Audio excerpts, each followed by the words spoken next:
Bonjour à tous, bienvenue dans l'interview. Notre invité aujourd'hui est Denis Ducarme. Bonjour. Bonjour. Chef de groupe MR à la Chambre. Alors on va parler terrorisme. Il y a eu des perquisitions à Forêt cette semaine.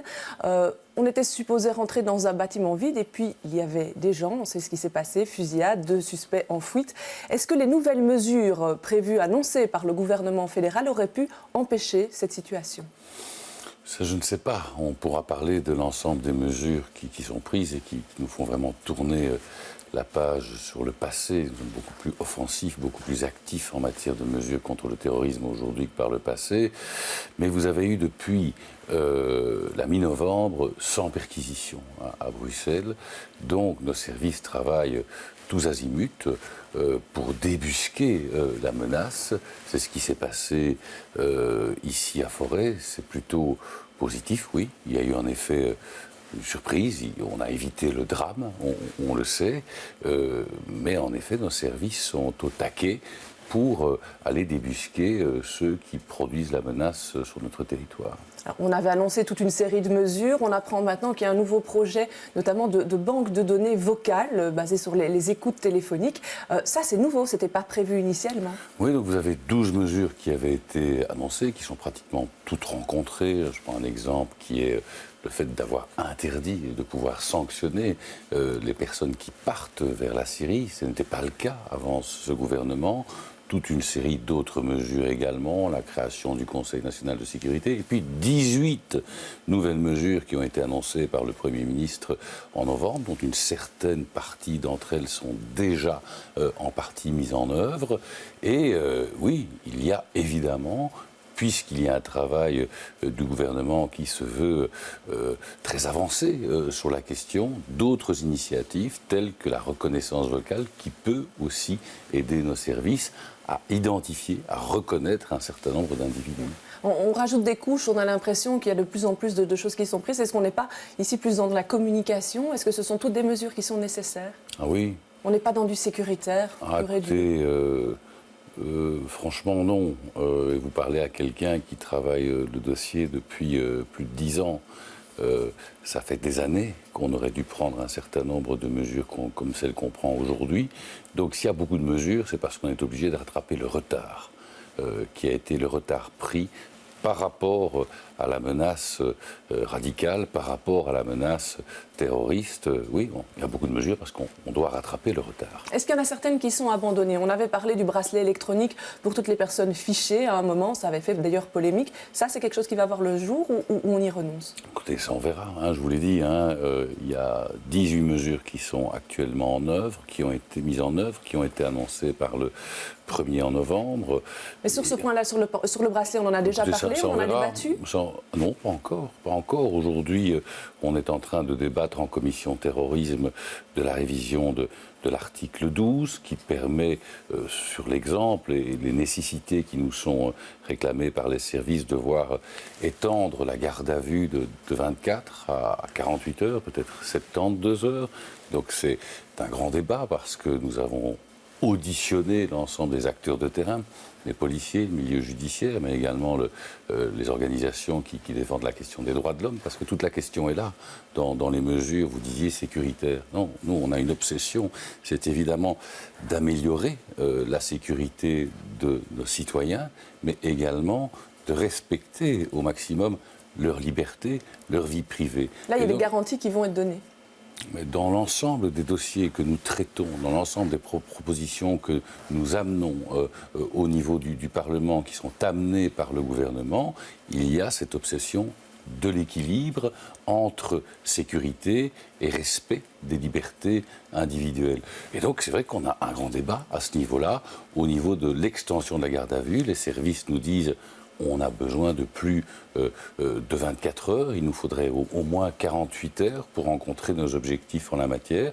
Et puis derrière, ici, nous aurons la semaine prochaine, en commission terrorisme, un certain nombre de nouvelles propositions, de nouveaux projets du ministre Gaines, dont la perquisition 24 heures sur 24, parce qu'aujourd'hui, on ne peut pas perquisitionner de 21h à 5h du matin. C'est faire la nuit douce à ceux qui portent aujourd'hui la menace sur notre pays. Alors, au moment où on avait annoncé les premières mesures, l'opposition avait dit qu'elle serait constructive dans ce débat-là. Est-ce que, en commission, on voit qu'il y a une unanimité qui se dégage ou qu'il y a un soutien de l'opposition? Ça dépend des dossiers. Je pense ça coince sur quoi? Il n'y a pas de règles. On voit évidemment des nuances qui se fixent sur un certain nombre de dossiers. Ici, au niveau de la garde à vue, évidemment, même l'opposition entre elles n'est pas d'accord. Et donc, il faudra trouver un compromis qui nous permette, autant que possible, d'avoir 2/3, parce qu'une révision de la Constitution, c'est 2/3 des voix au Parlement. Et donc, rassembler 2/3 des parlementaires, c'est un ouvrage difficile. Mais moi, je ne ressens pas à ce stade la volonté dans le chef de parti de l'opposition de bloquer un dossier, et j'espère qu'on restera sur cette ligne-là, qu'on n'oubliera pas trop vite ce que nous vivons en Belgique et en Europe, pour retrouver des réflexes qui seraient des réflexes idéologiques, plutôt que d'avoir une politique de nécessité en la matière. Une des mesures annoncées, ça a été le fameux plan Canal de soutien aux communes bruxelloises et à Vilvoorde. Il y a pas mal de critiques par rapport à ça, et notamment M. Mayer, encore hier, disait que c'est une supercherie parce qu'en fait, les renforts n'ont concerné que Molenbeek et Vilvoorde jusqu'à présent. Qu'est-ce que vous répondez? Écoutez, c'est facile de critiquer. Ce qui est fait aujourd'hui pour ces communes n'était pas fait dans le passé, n'était pas fait quand les socialistes étaient aux responsabilités. Il y a un objectif qui est de renforcer en termes de policiers, 485 policiers supplémentaires au niveau de la zone Canal. Il est clair que tout ça ne se fait pas du jour au lendemain. Aujourd'hui, on n'a pas encore 100 policiers. L'objectif est évidemment d'atteindre le plus rapidement possible les 485 policiers supplémentaires qui vont naturellement être une force d'appui dont ces communes ont besoin. Supercherie, ça fait bien dans les médias. Nous, on essaye peut-être de communiquer de manière moins sexy que M. Mayer peut le faire, mais on essaye de concrétiser un certain nombre d'impératifs.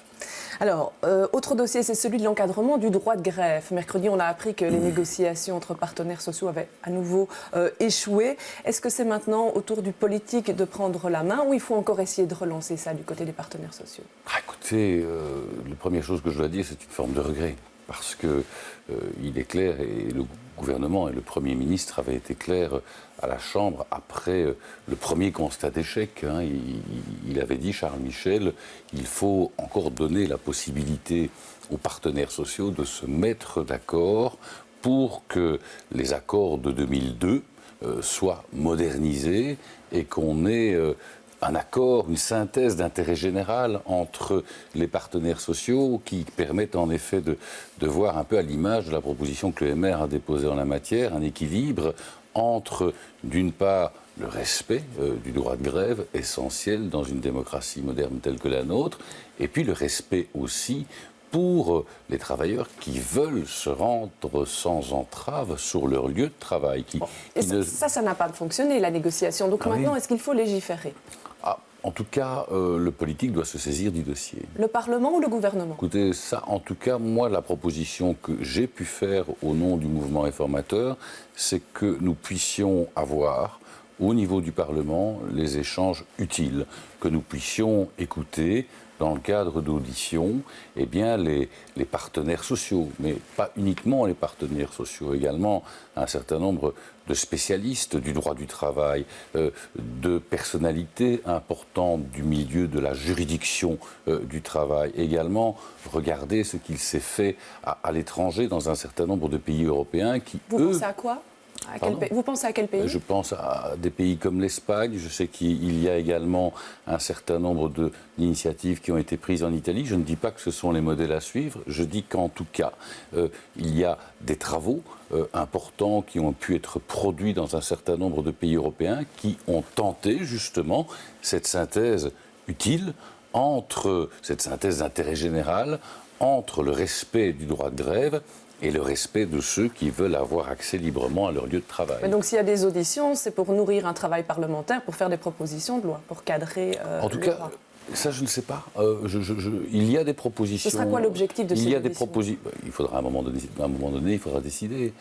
Est-ce que c'est le gouvernement, à un moment donné, après ces auditions, qui choisira de se ressaisir de la question? Est-ce que ce seront les propositions qui ont été déposées par différents partis à la Chambre qui seront examinées?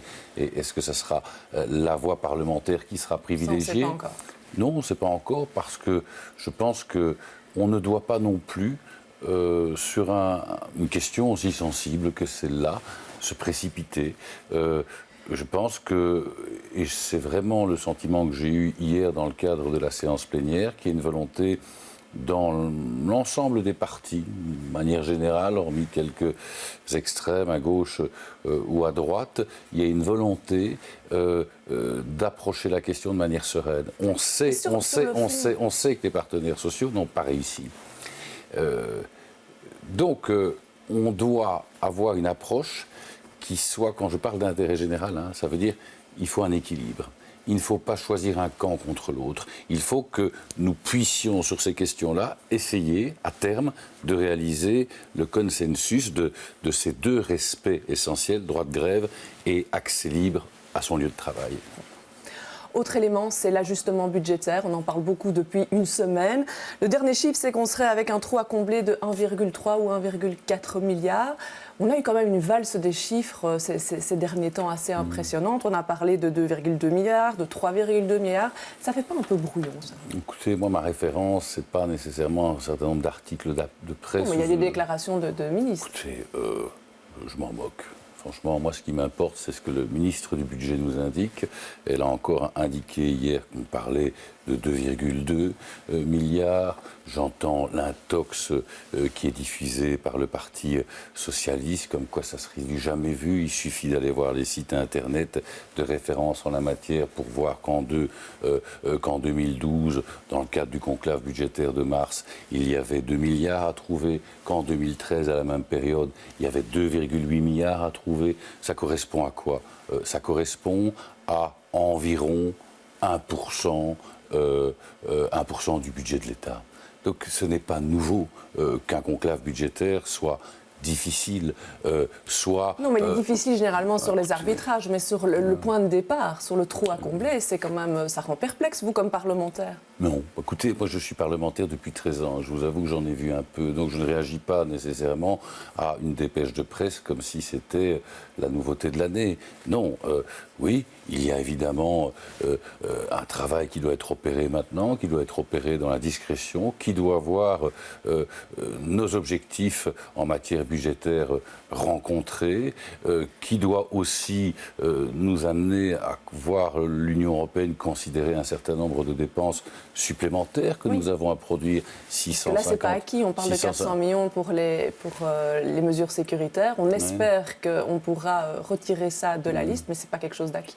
Écoutez, en tout cas, je ne peux pas dire qu'au su de les informations que j'ai pu obtenir, qu'il y avait l'Union européenne qui nous claquait la porte au nez en la matière. Je crois que l'Union européenne peut en effet considérer que les mesures sécuritaires, je n'aime pas le terme, ce sont des mesures qui nous aident à lutter contre le radicalisme et le terrorisme. Oui, c'est 400 millions, ça c'est du jamais vu. Et il y a aussi une autre crise à laquelle nous sommes confrontés, qui est la problématique de l'asile et de l'accueil. Et là, c'est 650 millions supplémentaires. Sur ce point-là, normalement, ça devrait passer. C'est plus sur les 400 millions où là, on n'est pas encore certain. Écoutez, on est certain de rien. Simplement, nous allons, et cette majorité, et probablement ce gouvernement, à un moment donné, ira plaider auprès de l'Union européenne pour lui dire, eh bien voilà, considérer tout de même, comme d'autres pays européens le font, qu'il y a des dépenses aujourd'hui qui ne sont pas des dépenses d'ordre structurel, mais qui sont nécessaires et qui doivent évidemment être vues, prises sur le côté. Très bien. Je vous remercie d'être venu sur ce plateau. Je vous remercie de nous avoir suivis. Le prochain rendez-vous d'interview, ce sera les experts demain samedi avec comme invité Philippe Lamberts et Francis Delperret. Bon week-end à tous.